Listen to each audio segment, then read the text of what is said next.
Hey everyone, we've got a brand new sponsor. BagsUnlimited.com. BagsUnlimited.com has a huge catalog of vinyl supplies, from record sleeves to storage boxes to cardboard mailers, record bags, and more. Whether you're just starting your collection or you're already the biggest record shop in the state, you can buy your vinyl supplies direct at BagsUnlimited.com. And now, on with the show. Welcome to The Vinyl Guide, the podcast for record collectors and music nerds. Here's your host, the biggest record nerd of them all, Nate Goyer. Well, hey everyone, it's Nate. Welcome to episode 460 of The Vinyl Guide, the podcast for fans and collectors of vinyl records. And I'm still in California, running around to record shops and record fairs, seeing some fantastic live acts and hanging out with homies, old and new.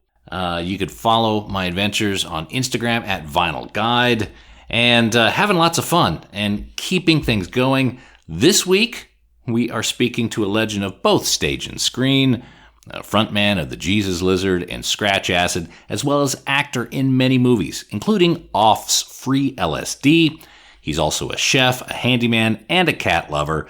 Mr. David Yao joins us today. And today we talk all about the soon-to-be-released Jesus Lizard LP Rack, out September 13th. Several songs are already available on streaming services right now, as well as a couple of videos. It's a huge return for the band. Really strong album. It's on Ipecac Records, and you could pre-order a limited edition vinyl copy from Ipecac.com or go straight to thejesuslizard.bandcamp.com. Now, just a quick note, this interview was conducted in July, so we do talk about a few things as future tense, which are now past tense, namely the Off movie premiere in Los Angeles and final show. I've obviously now seen the Free LSD movie and can confirm that David does an incredible job as the Doctor, and you can see for yourself by ordering the Free LSD movie on streaming or Blu-ray. That's freelsdmovie.com. So today his acting is discussed alongside lots of other topics, including David's highly energetic, participative, and occasionally dangerous stage performances. We talk about the time he nearly died on stage, the final exchanges between David and Steve Albini, the rare and handmade monolith vinyl editions of his album Tonight You Look Like a Spider, and lots more. Not a lot of vinyl record talk this week, as David isn't much of a collector, but he is very informative, of course, charming, and shares many thoughts on music and being creative.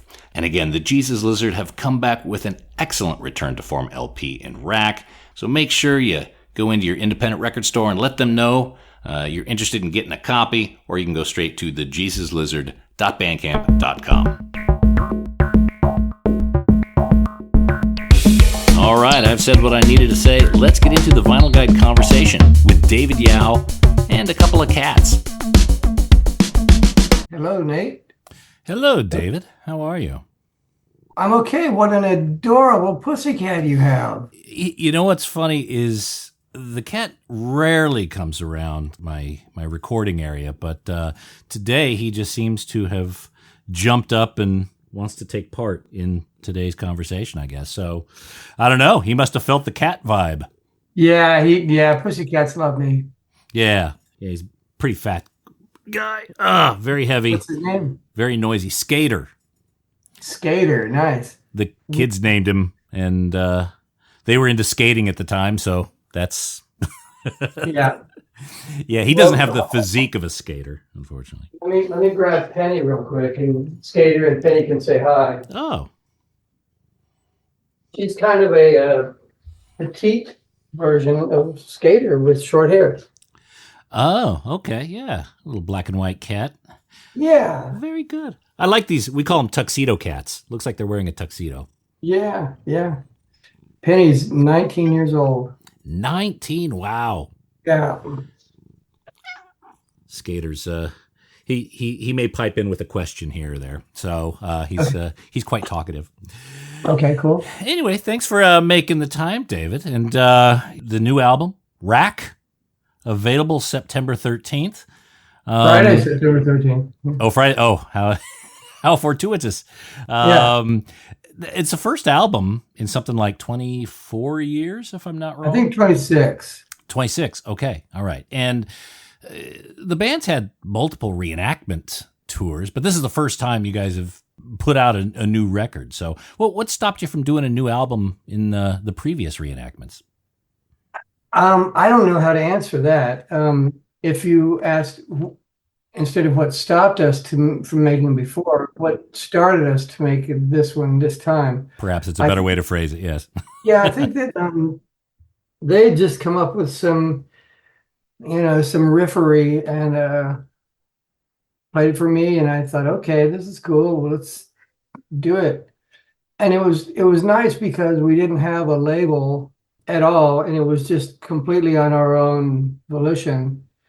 So there was no kind of, well, we've been fortunate in the past. There was never much pressure from the labels anyway, but there was none at all. We just did whatever the fuck we wanted.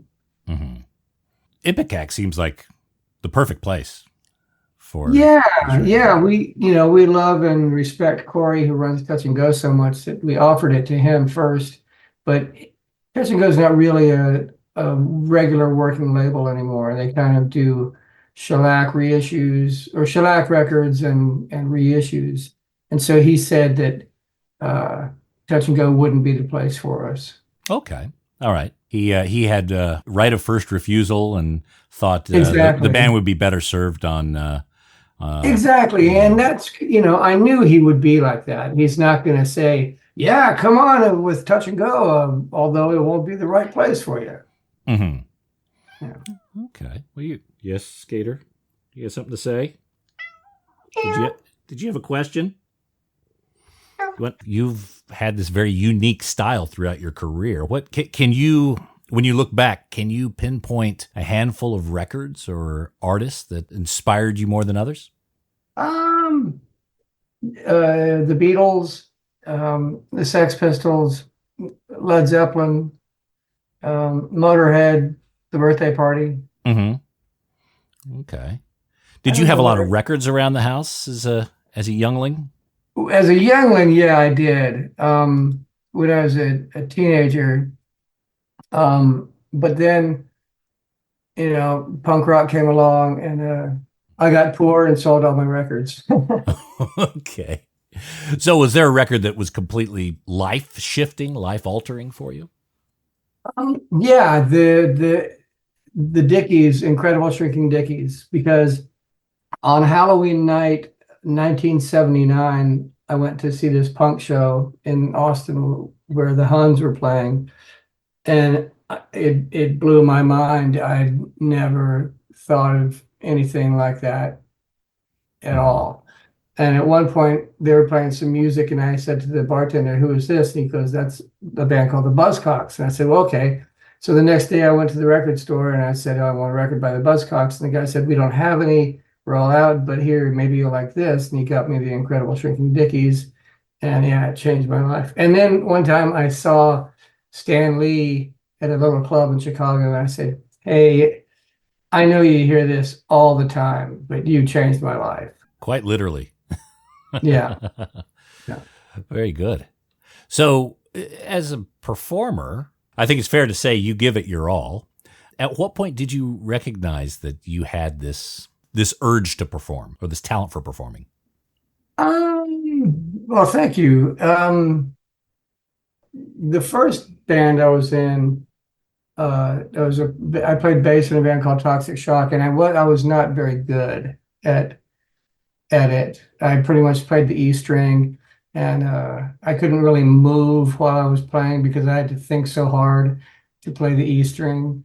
So I wasn't very dynamic then. But then with Scratch Acid, where I didn't have to have an instrument strapped to me, I kind of had more freedom.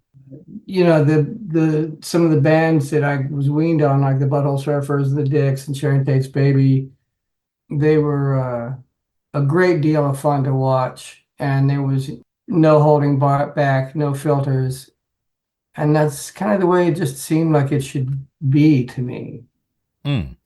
Yeah, I guess, yeah, that Austin scene, you did have contemporaries like Butthole Surfers and whatnot. Was there the idea of almost kind of learning from each other, almost not competing, but if one band is being quite outrageous, it kind of urges the other bands to follow suit. Was there any of that? I think probably so, but it was also really varied. There were a lot of, sort of more like keyboard oriented new wave bands, and there were sort of more pop oriented new wave bands, and there were a few once the California hardcore scene got going and they sped everything up so much, there was a handful of those bands. But yeah, it was a symbiotic relationship, I think, with most of the bands. Hmm. Okay, because it's interesting, the hardcore scene at that time, and it's maybe still some to this day, a lot of bands they look to go faster and faster and faster. Where Scratch Acid, Jesus Lizard, it tends to be more pulsating. It's not a competition, or it's not a race. It's not a let's see who could do the fastest. There seems to be almost my interpretation is almost like a body rhythm. Well, I always felt like once it started getting so fast like that, it loses all its energy. It's just this, rapid fire that doesn't have any sort of emotional kind of impact or anything. It was just, boy, we sure are playing fast. Yeah, and it makes the shows last all of about 12 minutes. Which is fine. Oh boy, Skater's very talkative. Here. Oh, Skater's got a question. All right. Yes, Skater.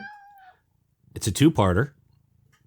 With inflation seemingly under control, but housing unaffordability at an all-time high, should the Fed lower interest rates now, or would that exacerbate a recession? And the second part of that question is, do you like meatballs? Okay, hold on just a second. While I answer the first part of that question, my voice is going to sound a little higher because I'm squeezing my balls really tight. Okay. Wait. Actually, if you could just repeat the first part of the question. Okay. With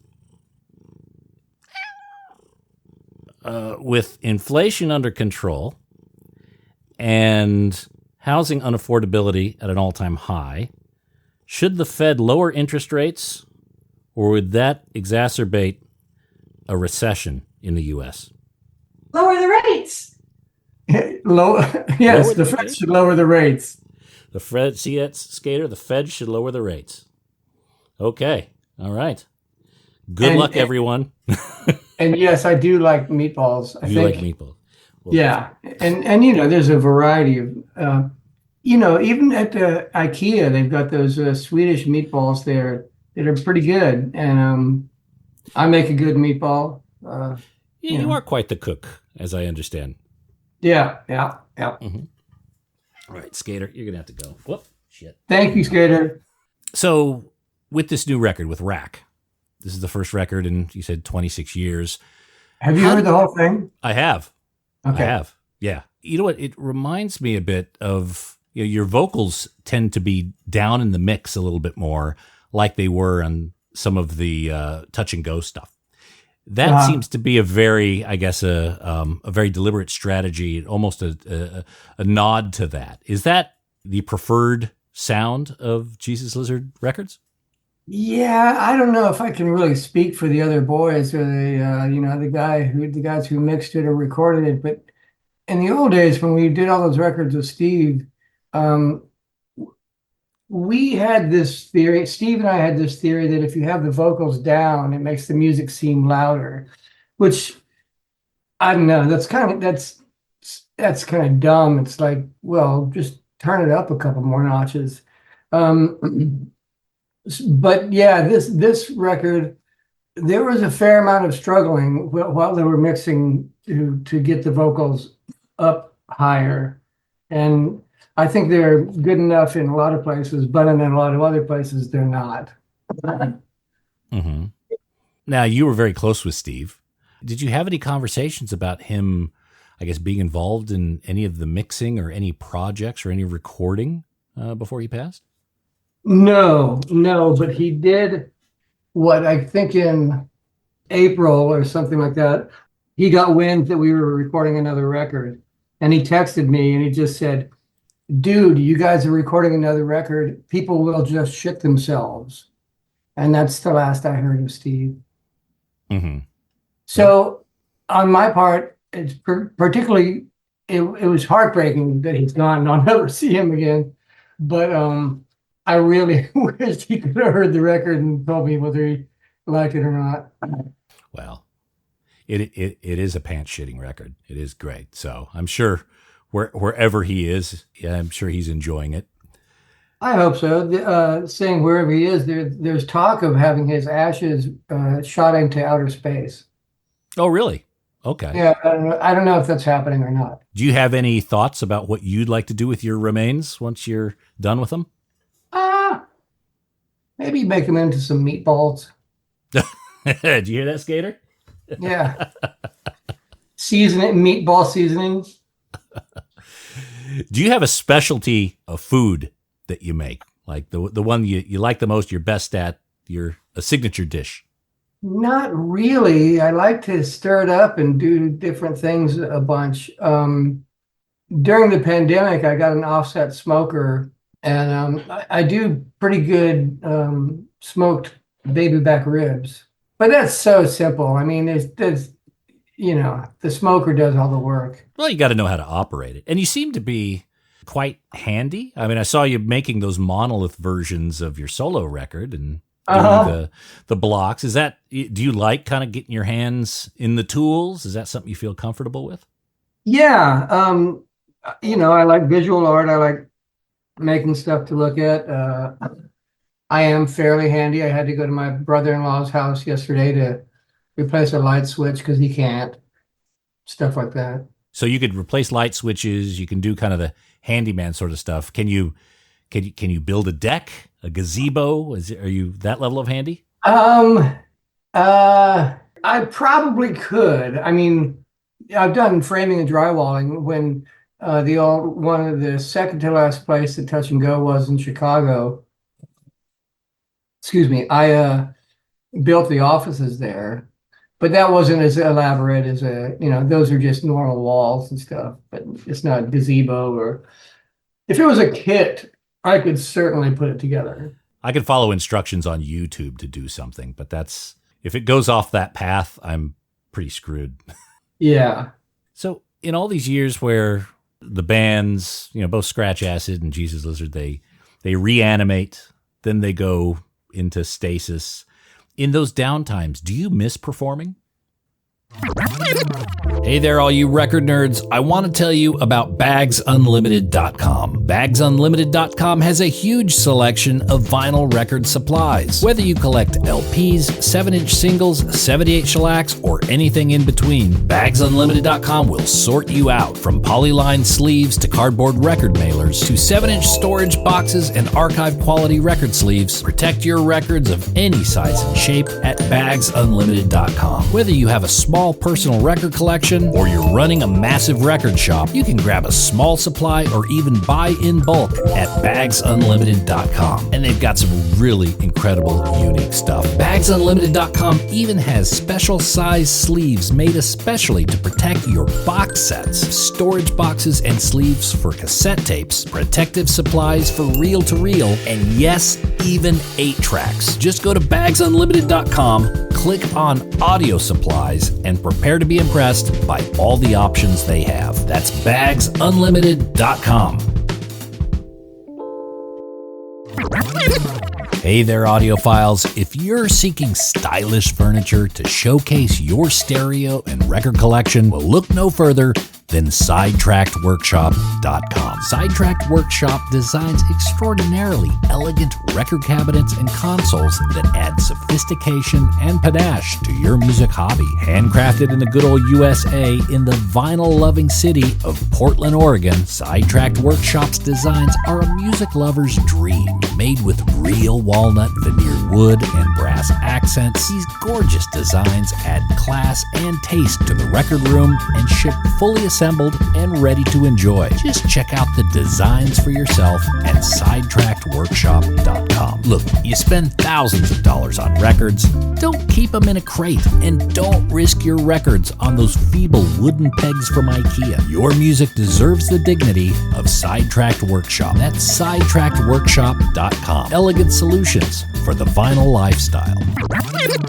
Oh, and hey, record nerds, don't forget to clean your records with the very best and safest record cleaner, the Groove Washer. Make your records look and sound their very best and store them with confidence using the new Groove Washer Groove Guard record sleeves. You gotta try this out. It makes a huge difference to the quality of your vinyl experience. Ask for the Groove Washer by name at your local record store and accept no substitutes. Or head over to groovewasher.com and use discount code VINYLGUIDE10. All hail the Groove Washer. That's groovewasher.com, discount code VINYLGUIDE10. So, in all these years where the bands, both Scratch Acid and Jesus Lizard, they reanimate, then they go into stasis. In those downtimes, do you miss performing? Oh, geez. That's an interesting question because I have, back in the old days when the band was more active and, we were actually a working band, living together, practicing all the time, touring all the time, recording all the time. In the downtimes at that time, I think I did miss it. After we broke up, I don't think I really have. It's really fun to play with them. It's a blast to play these shows. But I think that when we're not playing them, I'm kind of going like, well, that's okay. That's okay. I look forward to the next time, but no big deal. I think these days I've been trying to do some acting for the last 15 or 20 years, and I miss not acting more than I miss not doing punk rock shows. Is there a similar transition that you have, like when you go to acting and all of a sudden it's time to play the role or say the line? Is that a similar motion as it is when you walk on stage for the first number? Sort of, kind of. I've thought about that for a while, and people have asked that question, and it's generally, I'd say it's so different because with being the singer in the Jesus Lizard, for a live show, I can do anything I want. Absolutely whatever the fuck. I can sing the song, or I can make up new words, or not sing at all, or go over there, or do anything. Mm-hmm. Whereas with when you're making a movie, you have specific things that you have to say, specific ways you have to say it. You have to walk over there and pick that up and shoot that gun and do all that kind of stuff. So I think the biggest similarity is that they're both performance, and you have to kind of let yourself go and let it take over. So I think that's the biggest similarity between the two, is just that, like with a lot of the acting that I've done, we'd finish a scene and stuff, and if it goes right, have you ever done that at all, any acting? No, I haven't.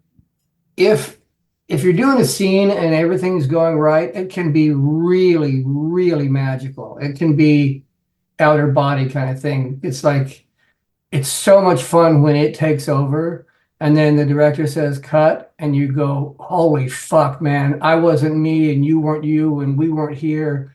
And it's just incredible. And when that happens, it's pretty amazing. Right. Yeah. So that's kind of the moment that you seek the most is yeah kind of stepping outside yourself. Because I would imagine, again, I haven't acted, but doing a movie, doing a part, you're beholden to the script. You're beholden to the service of the story. Whereas when you step out on stage, you're in control of what you do, and you right. can make spur of the moment decisions to jump or do right. whatever. Right. I'm in control of it or not in control of it, but I'm not doing it. It's nobody else's idea. Right. Right. Like, whereas I do think, like you sort of just touched on, I feel like as an actor, your job is to make the director's dream come true. It's not up to you to go like, well, I'm going to talk like this the whole way through this movie. I think an actor's job is to make the director's dream come true Mm-hmm. and collaborate. You should have input and stuff like that. But Sure. So when you do a movie, like you're pretty primary in off free LSD movie. have you seen that? I have not. I've been begging Dimitri to see it. I'm actually flying to LA at the end of the month to see it myself and to see their last show. Oh, wow. What screening are you going to? Well, there's one in Claremont. There's one in LA at this, I forgot what theater it is. And I'm going to go see him at what's the concert hall? The Bodega? Is that I'm not sure. where's Yeah, it's showing in Highland Park, in Los Feliz, and in Santa Monica at the New Art. yeah. And the New Art is my birthday, and I'm doing a Q&A there. Oh, you are? Okay. What date is that specifically? That's August 2nd. Okay. Yeah, I'll be in town for that. And then they're also doing it at the Los Feliz 3. I think I'm doing a Q&A there. And also at a place called Vidiots in Highland Park, and I think I'm doing a Q&A there. Oh, okay. I know they're doing it in Claremont as well. I think August 6th. That's the one I was planning to go to. And the gig is July 26th. The Belasco. That's the last live show. Wow. That's July 26th? July 26th, yeah. Wow.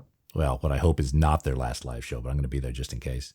I told Dimitri I'd gladly host a screening here in Sydney if we can get that arranged. Where do you live? Sydney, Australia. Oh, you're in Sydney right now. Mm-hmm. Yeah. Holy fuck. Yeah. Oh, you sound like an American. Well, yeah, I was raised in California, and then in 2001, I started dating an Australian woman. Wow, that's great. I love Australia. Oh, it's fantastic. It's you any plans to come back? I think I don't know how much of this I'm supposed to say or not supposed to say, but I think by the time that we're done with these tourings with Rack, we will have gone to Australia and Japan. Fantastic. All right. So with something like with free LSD, you had some lateral movement there, some different line reads. You could interpret the character differently. Yes. Dimitri wrote that role specifically for me. And so I think other than looking like a doctor, there's not well, no. I don't know how to answer that. Do you become a new character on stage? How close is that person we see on stage to the real David Yao? I think it's me. It's just being ideally opening up and sort of just letting loose. I'm pretty dorky. The stuff I say in between songs, which I talk too much, it's always stupid. It's hilarious. It's yeah, it's definitely me. mm-hmm. Okay. Yeah. I was recently at the Garden Amp show. Oh, are you back home now? Yeah. Do you commute back and forth a lot? Every so often. I've got family. I've got friends there. The podcast takes me to different places. And so, okay. Yeah. And I was at the Garden Amp and I saw people coming up and taking selfies with you and, saying hi, whatnot. And then when this first song hit, Here You Come Tearing On, it seemed like almost a very different person, almost a different state than you were the hour beforehand. Is there any sort of preparation or psyching up you do before you start a live show? It's always just been, drink enough to get lubricated, but not enough to get too fucked up, which has happened a time or two. And these days, my old age, no bourbon before the show, no whiskey before the show. Okay, just beers. Yeah, but yeah, I'm a nice fella, so and I appreciate if people like the crap that I've done and they say that they like it to me, I'm flattered and I'm grateful. So, if they want to take selfies with my ugly face, that's fine. And then, when it comes showtime, I don't know. I don't know. Yeah, I've been doing this since what, 1980 or something like that, and I don't know what the fuck. What's the most dangerous show? What's the most serious injury, or have you ever come close to dying on stage? I've been hospitalized several times. I think the worst one was this story is relatively well known in Zurich, in like 94, maybe 95. I jumped in the audience and they just parted, and I guess I got knocked out and the band kept playing because that had happened before. But then the audience picked me up and put me back on the stage, and I've seen videotape of it, and it looked like a dead guy because my arm sort of fell across the monitor and just dropped like there's no sign of life. And it nearly made me throw up seeing the video. And David Sims, our bass player, said he stopped playing when he realized that my eyes were open, I wasn't moving, and the puddle of blood under my head was getting bigger. So I think that might have been the most serious one. Oh, dear.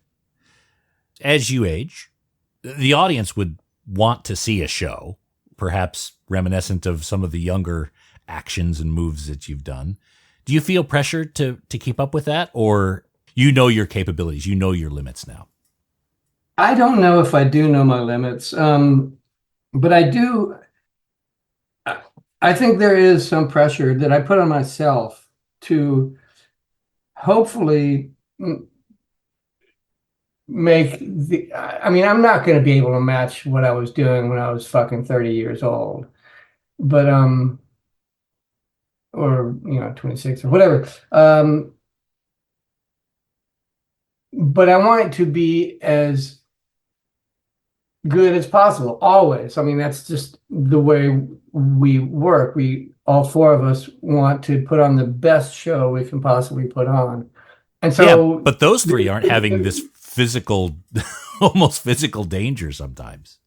Yeah, I don't want to get hurt. I don't like getting hurt, but I know it's going to happen.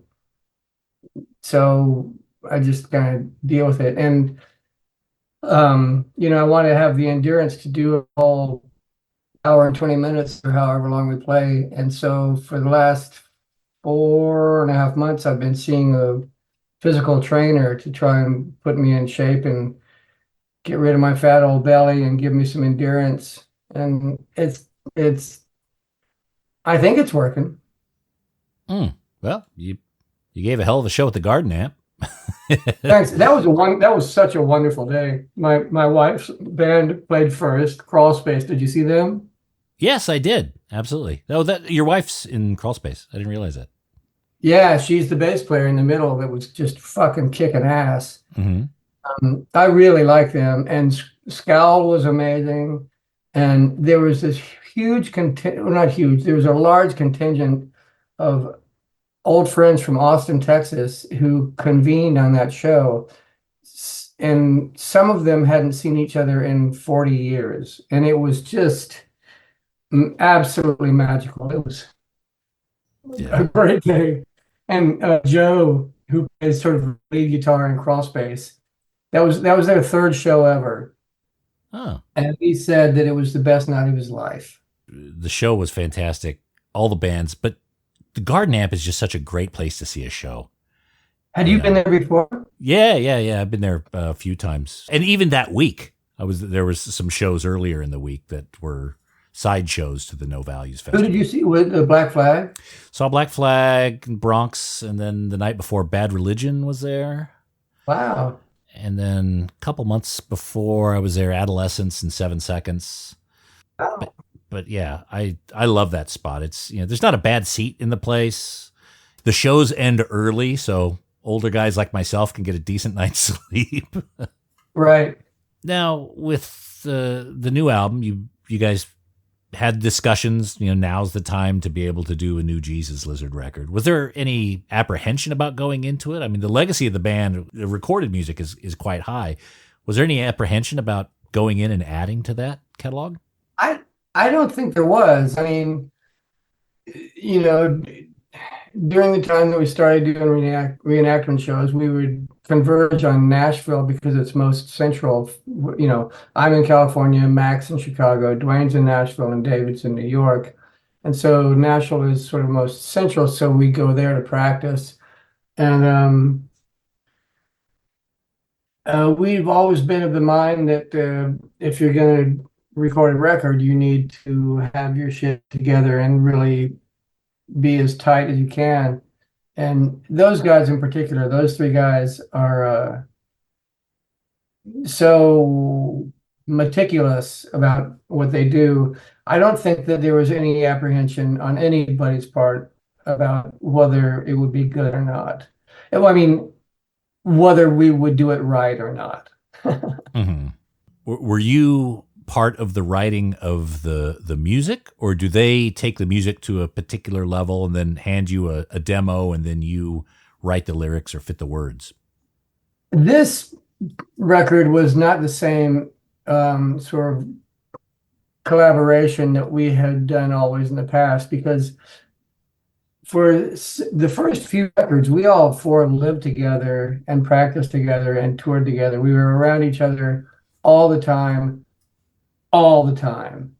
And then with this, we send MP3s back and forth and sort of suggest ideas, structural changes or whatever.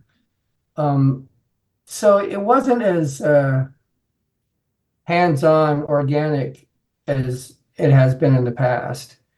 But yeah, typically they would have, for this record, they would have the music structured the way they thought it should be, and I would sort of just apply vocals to it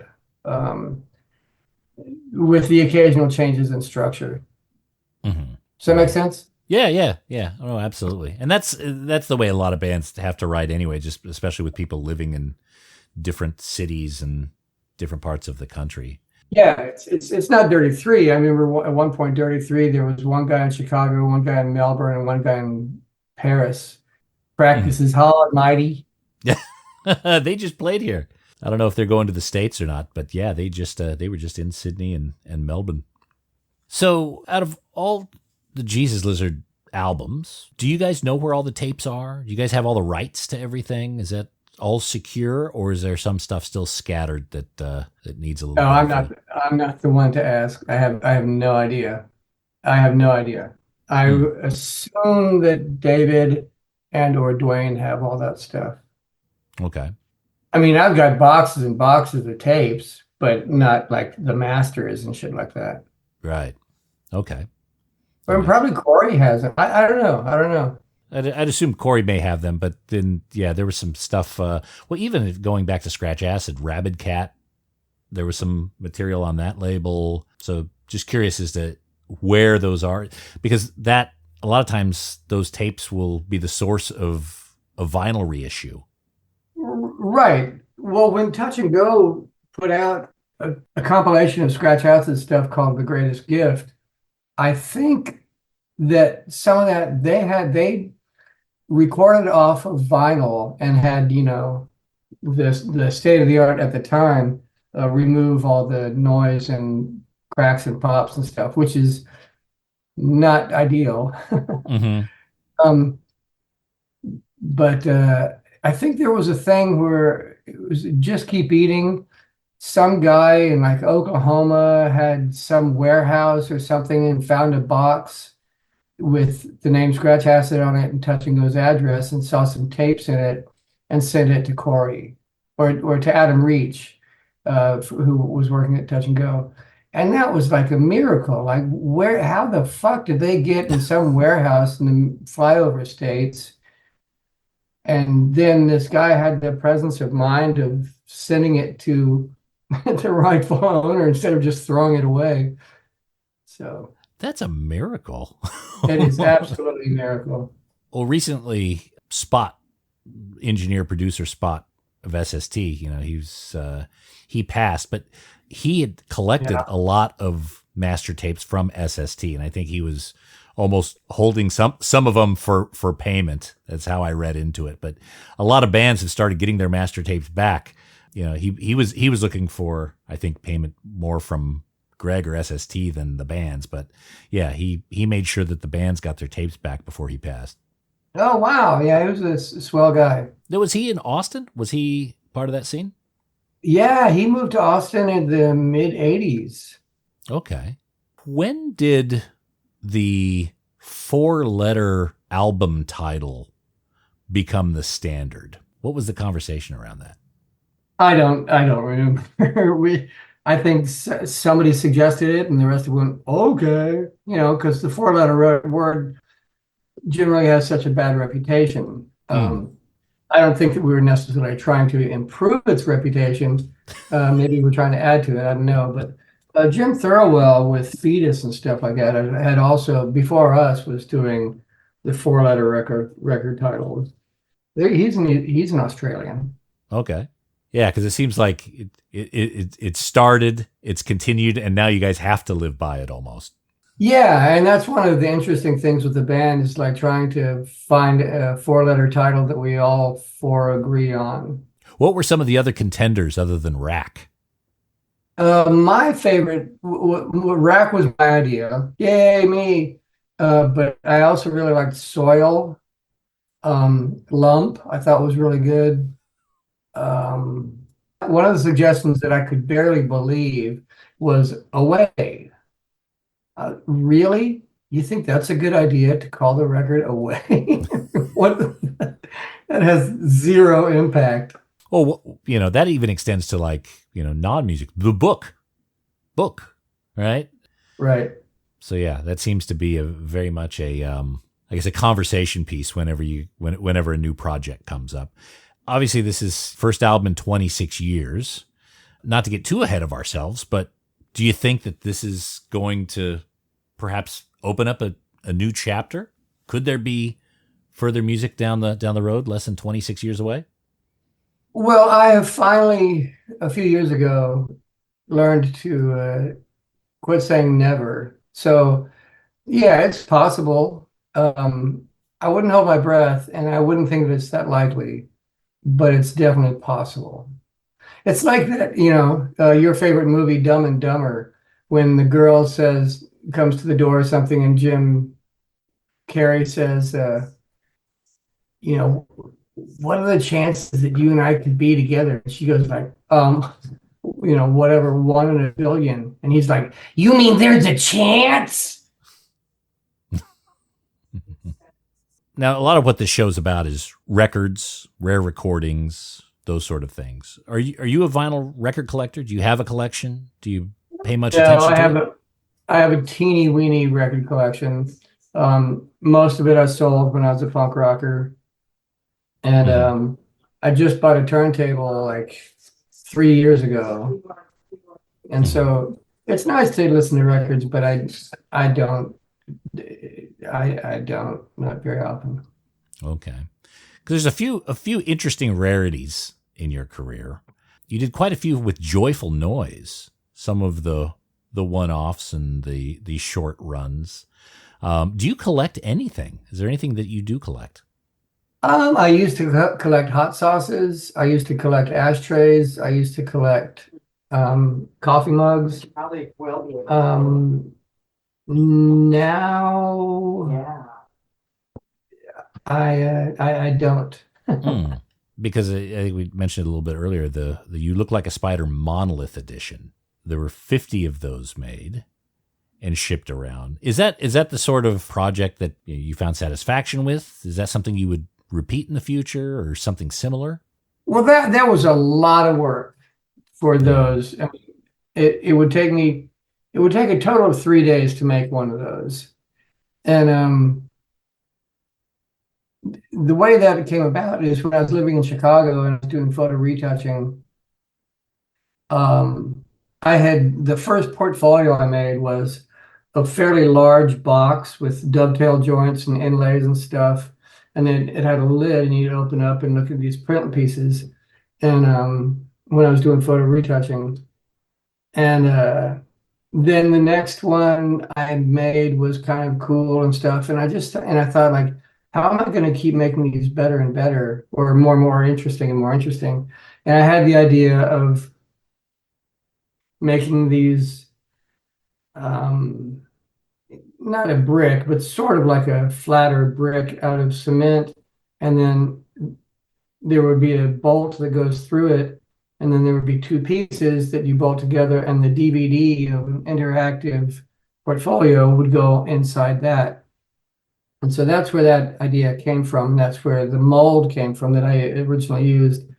I don't remember how many of those I made, but every time I went to a job interview, I would make one and give it to them. And most of the time, whoever the art directors or creative directors or whoever I spoke with were really impressed with them and thought that it was really cool. There was one when I came out to California, I don't remember the name of the company, but the woman was just pissed off. She thought it was just hideous. And she called a couple days later and told me to come get this piece of garbage out of her office. Yeah, and she said, "Welcome to Hollywood." Did you say, okay. So did I get the job? Yeah, exactly. When do I start? Did you design the cover of Rack? I designed it. It's the artwork is by Malcolm Bucknell, who did Down and Liar and the Nirvana 7-inch split. Same artist. He's an English guy who lives in Austin, Texas. I think he's 82 now. I'm not sure. But he's a wonderful, wonderful guy. The father of David Sims' high school buddy. Okay. I'm trying to figure out the significance of the cover. What is it supposed to mean? You'd have to ask Malcolm. Okay. I don't know. It's cool. I mean, it's creepy. I just don't know how it fits in, or if there's a narrative, or it's just Dadaist. Right. Well, I think that really appeals to us, where it's like, what is the connection? This is kind of weird. I don't get it. And I think we kind of sort of like to think of our music as that way. Like, some of it's pretty straightforward rock, but then some of it's kind of weird and screwy, and some of it's going, what the fuck are these guys doing? And we really like Malcolm, the sort of enigma of Malcolm's paintings, like particularly like Down, the falling dog, where it's just a dog in the air above the ocean. Like, what the fuck?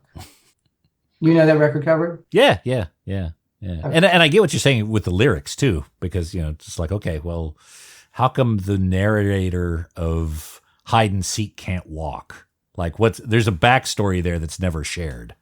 Well, no, there is. Like the witch dragged him like 60 miles, and so his arms and his legs and his feet got worn off. Is that what happened? Okay.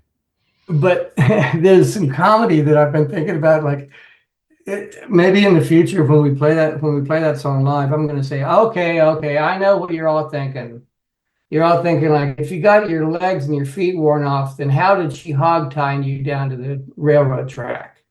Huh? That's what everybody's thinking. Because how do you hog tie somebody who doesn't have legs?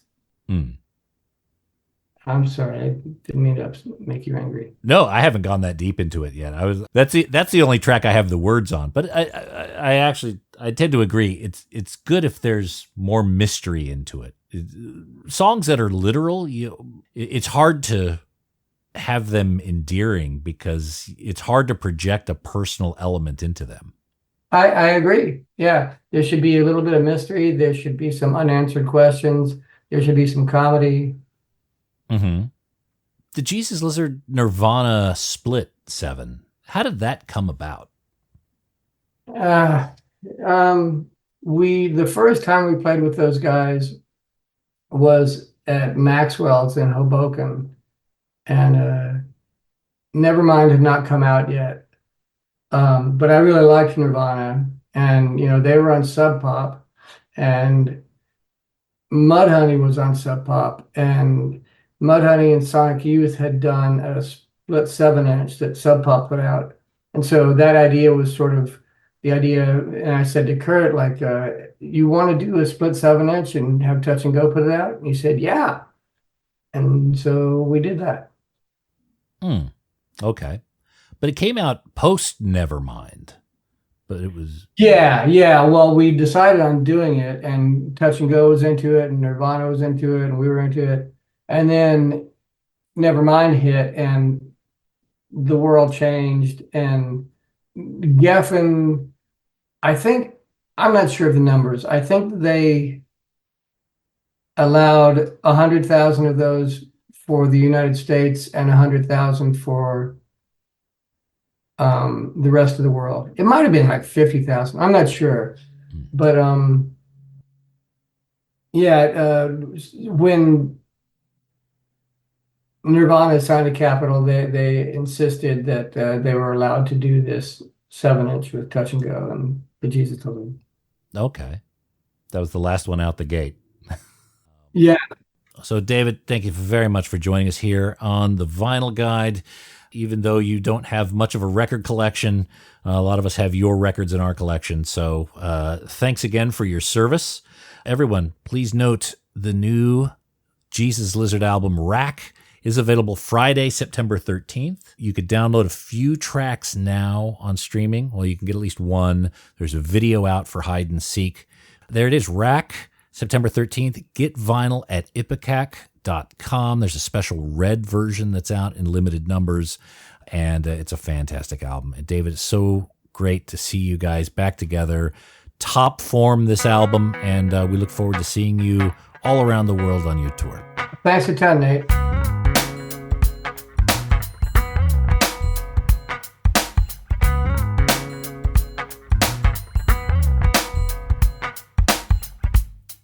Oh, man, there we go, Mr. David Yao.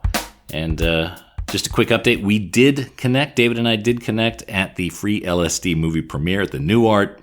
I'll post some pictures of that. He is a really cool dude. Gives great hugs. I can confirm that. And just all around, nice guy. And by the way, there's an extended version of this interview available only to show patrons, patreon.com/vinyl guide. Head up there now, help support the show, and you get to enjoy all the extras. And that's it for this episode of The Vinyl Guide. Thank you so much for tuning in. Thanks to everyone who is sharing these episodes on social media, putting them on Facebook groups and Reddit forums, sharing it on their pages and Instagram, even tweeting it out. That is very much appreciated. And those of you who are leaving positive reviews on Apple Podcasts and Spotify, well, you may be my most favorite people of all. Thank you very much for that. We'll be back shortly with a brand new episode. So until we talk next time, get out there and buy some records, people. Cheers.